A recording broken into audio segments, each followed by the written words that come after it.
Pemirsa, Bawaslu Kota Palembang mulai membuka pendaftaran tahapan penerimaan calon Panwasjam, serta melakukan evaluasi penilaian kinerja Panwasjam pada pemilu 2024 lalu.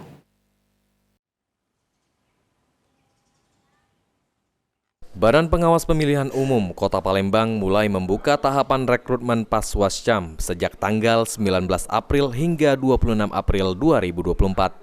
Menurut Yusnar, Ketua Bawaslu Kota Palembang, berdasarkan keputusan Bawaslu RI, pelaksanaan rekrutmen calon Panwasjam di Pilkada 2024 terbagi menjadi dua, yakni penerimaan baru dan proses evaluasi.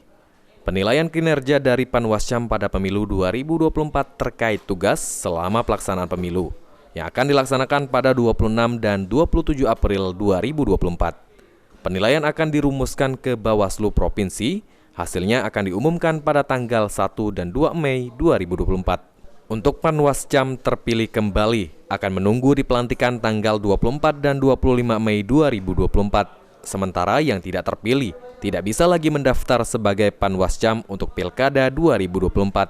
Untuk penerimaan Panwasjam baru, nantinya peserta yang mencalonkan akan dilakukan beberapa tahapan, mulai dari seleksi pada tanggal 3 dan 4 Mei 2024 hingga tahapan wawancara pada tanggal 18 dan 20 Mei 2024. Untuk penerimaan baru, jadi Bawaslu Kota Palembang itu akan akan melakukan tahapan seleksi baru untuk Panwasjam.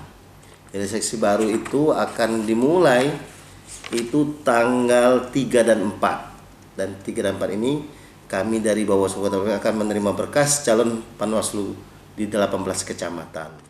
Yusnar menambahkan, Bawaslu Kota Palembang nantinya membutuhkan 54 Panwasjam untuk ditempatkan di 18 kecamatan Kota Palembang.